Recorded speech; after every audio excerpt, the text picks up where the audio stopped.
Coba deh bayangin, kamu berhasil mengubah peta dunia selamanya. Kamu menghubungkan dua belahan bumi yang tadinya terpisah. Tapi kamu meninggal dalam keadaan sama sekali nggak sadar akan pencapaianmu itu. Nah, ini dia ironi yang paling luar biasa dari kisah Christopher Columbus. Pertanyaannya, kok bisa? Gimana ceritanya dia menemukan Amerika, tapi sampai akhir hayatnya nggak tahu apa yang dia temukan? Nah, yuk kita bongkar misteri ini bareng-bareng. Oke, untuk benar-benar ngerti kenapa dia bisa salah besar, kita harus kenalan dulu sama orang di balik mitos ini. Siapa sih sebenarnya Christopher Columbus sebelum pelayarannya yang mengubah dunia? Semuanya itu berawal dari kehidupannya yang sangat sederhana. Jadi jangan bayangin Columbus ini datang dari keluarga bangsawan ya, sama sekali bukan. Dia itu cuma anak seorang penenun wol biasa, nggak punya pendidikan elit, nggak punya koneksi. Modalnya cuma satu, keahliannya sebagai pelaut otodidak yang brilian dan obsesinya sama laut sejak kecil. Ini bukti nyata kalau ambisi besar itu bisa datang dari mana aja. Oke, soal dunia itu bulat. Sebenarnya ini bukan ide yang benar-benar baru loh. Tapi di zaman Columbus, gagasan ini tuh masih dianggap aneh, bahkan sesat oleh banyak orang. Nah, Columbus ini beda. Dia bukan cuma percaya, dia yakin seyakin-yakinnya. Dan keyakinan inilah yang jadi dasar dari semua rencananya yang gila itu. Nah, ini poin yang paling penting. Tujuan utama Columbus itu bukan buat nemuin benua baru. Lupakan itu.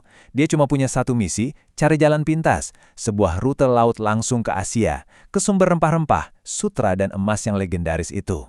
Coba deh, kita lihat masalahnya di abad ke-15. Mau ke Asia dari Eropa, pilihannya cuma dua. Dan dua-duanya susah banget.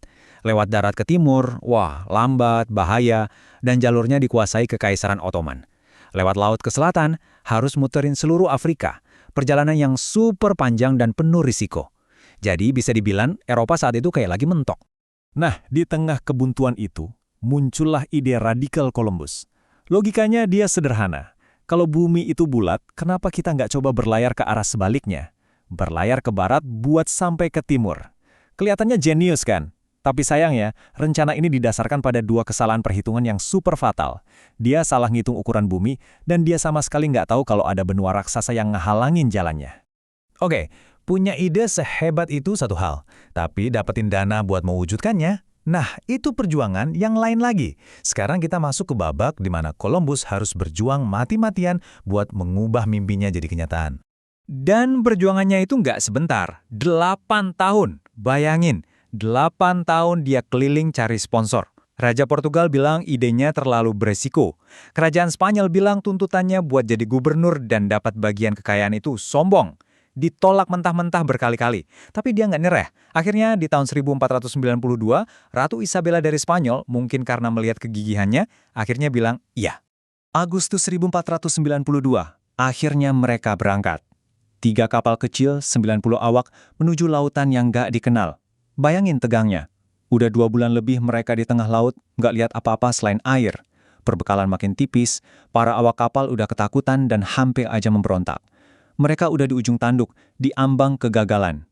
Tepat di saat-saat kritis itulah, tiba-tiba ada yang teriak, "Daratan!"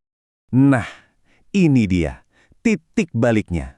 Momen penemuan yang bersejarah, tapi sekaligus momen dimulainya sebuah kesalahpahaman terbesar dalam sejarah. Begitu mereka menginjakan kaki di daratan pada 12 Oktober 1492, Columbus dan krunya yakin 100% misi berhasil. Mereka pikir, yes, kita sampai di Hindia Timur. Mereka merasa pertaruhan gila mereka akhirnya terbayar lunas. Tapi disinilah letak kesalahan fatalnya. Apa yang Columbus pikirkan? Dia yakin mendarat di sebuah pulau dekat Tiongkok atau India. Kenyataannya, dia ada di Bahama, sebuah benua yang sama sekali nggak ada di peta orang Eropa, jauh ribuan mil dari tujuannya yang sebenarnya. Nah, karena pikirannya udah terkunci di Asia, semua yang dia lihat pun ditafsirkan lewat kacamata yang salah itu. Dia ketemu penduduk asli suku Taino dan langsung menyebut mereka Indian karena dia pikir dia di Hindia. Nama yang salah kaprah tapi akhirnya nempel ratusan tahun. Dia lihat perhiasan emas kecil yang mereka pakai dan otaknya langsung mikir, wah sumber emasnya pasti dekat sini. Singkat cerita, pelayaran pertama ini diakhiri dengan drama. Kapal utamanya, Santa Maria, tenggelam. Columbus terpaksa meninggalkan 39 anak buahnya di sana, di sebuah benteng darurat. Pesannya cuma satu, cari emas. Setelah itu, dia balik ke Spanyol dengan status pahlawan melaporkan keberhasilannya. Ketika Columbus tiba kembali di Spanyol, dia disambut sebagai pahlawan besar. Tapi, momen kejayaannya itu nggak bertahan lama. Justru dari sinilah ceritanya berbalik 180 derajat. Dari seorang laksamana yang dipuja, menjadi seorang tahanan. Lihat angka ini, 17. Ini bukan cuma angka biasa. Ini jumlah kapal yang dia bawa di pelayaran keduanya. Bandingkan dengan yang pertama, yang cuma 3 kapal kecil. Sekarang dia kembali bukan lagi sebagai penjelajah, tapi sebagai pemimpin armada kolonialisasi raksasa. Misinya udah benar-benar berubah. Kalau pelayaran pertama kelihatannya sukses, yang kedua ini bencana total. Tujuannya bukan lagi eksplorasi, tapi kolonisasi. Dan hasilnya? Waktu dia sampai, benteng yang dia bangun udah hancur lebur. Semua 39 orang yang dia tinggal, tewas. Mimpi indahnya langsung berubah jadi mimpi buruk. Disinilah kelihatan kalau Columbus, walaupun seorang pelaut yang jenius, adalah seorang gubernur yang payah. Dia gagal total mengelola koloninya. Kepemimpinannya cuma menciptakan kekacauan dan konflik. Saking parahnya, kerajaan Spanyol sampai harus mengirim orang buat nangkep dia. Benar-benar ditangkap, diborgol, dan dikirim pulang ke Spanyol sebagai tahanan. Lalu, gimana ceritanya dunia akhirnya sadar kalau yang ditemukan Columbus itu bukan Asia? Nah, di bagian terakhir ini, kita akan lihat gimana kebenaran itu akhirnya terungkap. Sayangnya, Columbus sendiri nggak pernah tahu. Jadi, sementara Columbus sampai akhir hayatnya tetap keras kepala bilang dia udah sampai di Asia, penjelajah-penjelajah lain yang ngikutin rutenya mulai sadar. Ada yang aneh, geografinya beda, tanamannya beda, hewannya beda. Nggak ada satupun yang cocok sama deskripsi tentang Asia dari Marco Polo. Sampai akhirnya muncul seorang penjelajah lain bernama Amerigo Vespucci. Dialah yang pertama kali berani bilang, ini bukan Asia, ini adalah Mundus Novus, istilah Latin yang artinya dunia baru. Sebuah benua yang sama sekali baru. Dan karena penilaiannya yang tepat inilah, namanya diabadikan menjadi nama benua itu, Amerika. Lalu bagaimana dengan Columbus? Dia meninggal tahun 1506 dalam kondisi yang menyedihkan. Miskin, reputasinya hancur, dan yang paling parah, dia meninggal dengan perasaan sebagai orang yang gagal.